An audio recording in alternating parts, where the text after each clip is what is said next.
যে কাপড়গুলো পরে আপনাদের নামাজ হয় না, সম্মানিত মা বোনরা সাবধান, কখনো এই কাপড় পরে আপনি এইভাবে থেকে কখনো নামাজ আদায় করবেন না।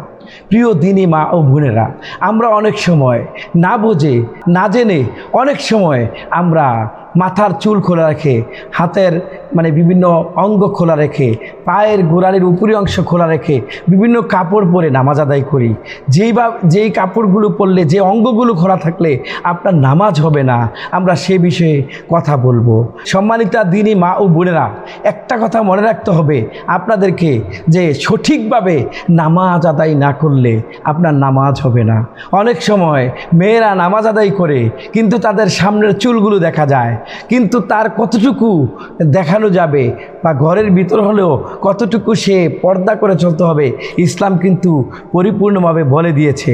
সম্মানিত দিনী মা ও বোনেরা, আমরা অনেক সময় না জেনে ভুল কাজ করে আমাদের নামাজ হয় না। আমাদেরকে সঠিক পর্দা থেকে নামাজ আদায় করতে হবে। রাসূলুল্লাহ বলেছেন, লা ইয়াকবালুল্লাহু সালাতান হায়জিন ইল্লা বিখিমার। প্রাপ্তবয়স্ক নারীর সালাত ওড়না বা মাথায় ঢাকা ছাড়া আল্লাহ কবুল করবে না। অর্থাৎ মাথার কোনো একটা চুল যদি কয়েকটা চুল যদি বের হয়ে থাকে, আপনার কিন্তু নামাজ হবে না। আল্লাহ রাসূল বলেছেন, লা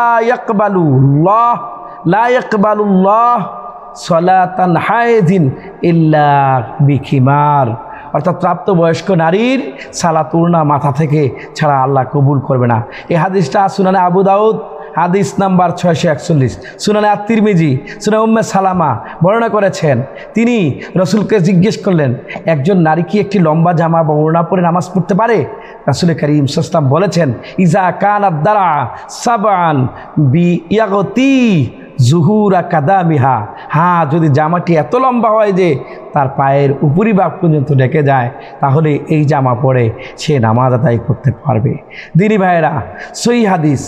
এরপরে আল্লাহ সুবহানাহু ওয়া তাআলা সূরা আহজাবে বলেছেন, ইয়া আইয়ুহান নাবিয়্যু কুল লিআজওয়াজিকা ওয়া বানাতিকা ওয়া নিসাইল মুমিনিনা ইয়াদিনা আলাইহিন্না মিন জালাবিহিন্না।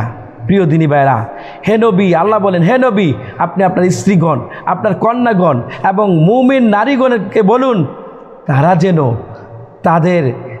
তাদের চাদরের কিছু অংশ নিজেদের উপর টেনে ধরে, এতে তাদের সহজে চেনা যাবে এবং তারা কষ্টের শিকার হবে না। আল কোরআন।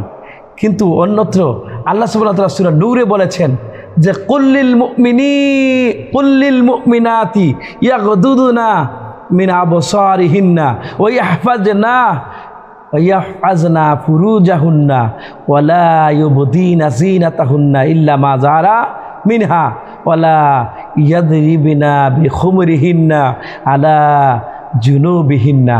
এই আয়াত দ্বারা বোঝা যায়, আল্লাহ সুবহানাহু ওয়া তাআলা বলেন, আপনি মুমিন নারীদেরকে বলুন তারা যেন তাদের দৃষ্টি সংযত রাখে, লজ্জাস্থানে হেফাজত করে, তাদের সৌন্দর্য প্রকাশ না করে, তবে তারা স্বাভাবিকভাবে প্রকাশ পায়, তাছাড়া আর তারা যেন তাদের ওড়না দ্বারা বুককে ঢেকে রাখে। প্রিয় দিনী বোনেরা, আমরা অনেক সময় নামাজ পড়তে পড়তে কপাল ক্ষয় খেয়ে ফেলি, কিন্তু নিজের চুলকে ঢেকে রাখি না। হাত যতটুকু ঢাকা রাখা ততটুকু ডাকি না, পা যতটুকু ঢাকা রাখা ততটুকু ডাকি না। যদি না ডাকি, আমরা যদি ইসলাম না মানি, তাহলে পরিপূর্ণ নামাজ আমার হবে না। প্রিয় দিনী মা ও বোনেরা, এই কাজগুলো করে যদি আপনি 1000 নামাজ পড়েন, সাজদা দিতে দিতে কপাল কালো দাগ পড়ে যায়, আপনি মাজাও বাঁকা করে ফেলেন, সবসময় নামাজ পড়েন, কোনো লাভ হবে না। হ্যাঁ, নিয়ম মেনে আপনি সঠিকভাবে নামাজ আদায় করেন, আপনার কাজে লেগে যাবে। সম্মানিত দিনী মা ও বোনেরা, এই জন্য মেয়েরা, মা বোনরা, আপনাদেরকে একটা কথা বলি, শুধু নামাজে নয়, যতটুকু ফরজ আদায় করা ফরজ, পর্দা মেনে চলা ফরজ, ততটুকু পর্দা মেনেই আপনাকে চলতে হবে। কোনো মা বোন এমন রয়েছেন, নামাজের সময় পর্দা সঠিকভাবে করেন, কিন্তু যখন আপনি বের হন রাস্তায়, যান বাজারে, যান হাটে ঘাটে, বিভিন্ন জায়গায়, আপনি তখন পর্দা মেনটেন করেন না। আপনি তো আল্লাহর কাছে নিফাকে মুনাফিক হিসাবে পড়ে যাবেন। নামাজে গেলে আপনার সব কিছু ঠিক আছে, কিন্তু নামাজের বাইরে গেলেও আপনার সব কিছু ঠিক থাকতে হবে। মা, আপনার স্বামীকে আপনার সৌন্দর্য দেখাতে পারবেন, পৃথিবীর কাউকে সৌন্দর্য দেখাতে পারবেন না। আল্লাহ সুবহানাহু ওয়া তাআলা বলেছেন ওয়াকারনা ফি বুয়ুতিকুন্না ওয়ালা তাবাররুজনা তাবাররুজাল জাহিলিয়াতিল উলা, তোমরা জাহিলিয়াতের যুগের নারীদের মতো উল্টাপাল্টাভাবে চলাফেরা করবা না। প্রিয় দিনী ভাই বোনেরা, আপনারা চেষ্টা করবেন নামাজে যেভাবে থাকেন ঠিক এভাবে আপনাদের বাইরের জগতেও থাকবেন। আপনারা পর্দা মেনটেন করে চলবেন, নিজেকে গুটিয়ে রাখবেন, নিজেকে কন্ট্রোল করে চলবেন, নিজের ইজ্জত আবরুদকে রক্ষা করবেন। রাসূলুল্লাহ সাল্লাল্লাহু আলাইহি ওয়াসাল্লাম বলেছেন যে আল হায়াতু মাতা, দুনিয়াটা হচ্ছে একটা মাতা, খায়রুল মাতায়ে ফিদ দুনিয়া ইমরাআতু সালেহা, নেককার স্ত্রী হন, নেককার নারী হন,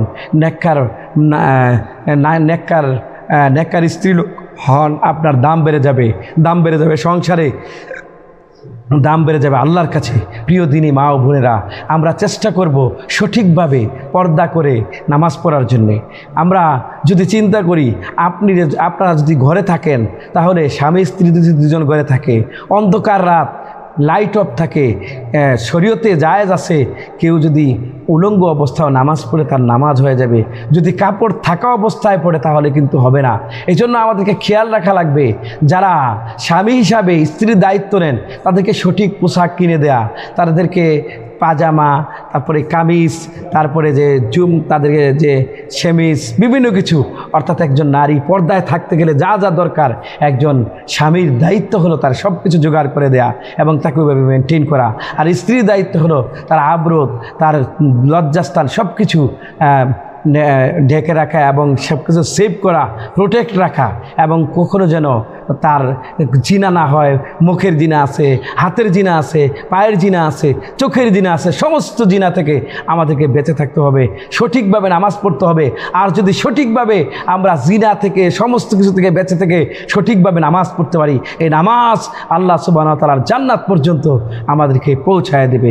সম্মানিত দিনী মা বোনেরা, এজন্য নামাজ না পড়লে 15টি শাস্তি পাওয়া যায়, 6টা দুনিয়াতে, 3টা মৃত্যুর সময়, 3টা কবরে, আর 3টা হাসরে। প্রিয় দিনী ভাইরা, এই কথাগুলো আমরা অন্য ভিডিওতে বলে দিয়েছি, কিন্তু এগুলো আর পুনরাবৃত্তি করতে চাই না।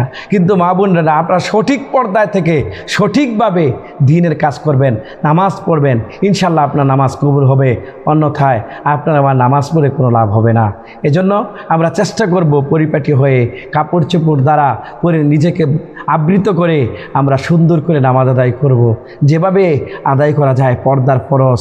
এজন্য আমরা ভিতরে বাহিরে, নামাজের বাহিরে, ঘরের বাইরে সর্বত্র পর্দার বিধান রেখে চলবো। আমাদের পরিবারটি হবে শান্তির, আমাদের পরিবারটা হবে একটা জান্নাতি পরিবার। আমাদের পরিবারে কোনো জুলুম থাকবে না, অন্যায় থাকবে না, ঝগড়া থাকবে না, বিবাদ থাকবে না। এই পরিবারটা হবে একটা জান্নাতের নিদর্শন।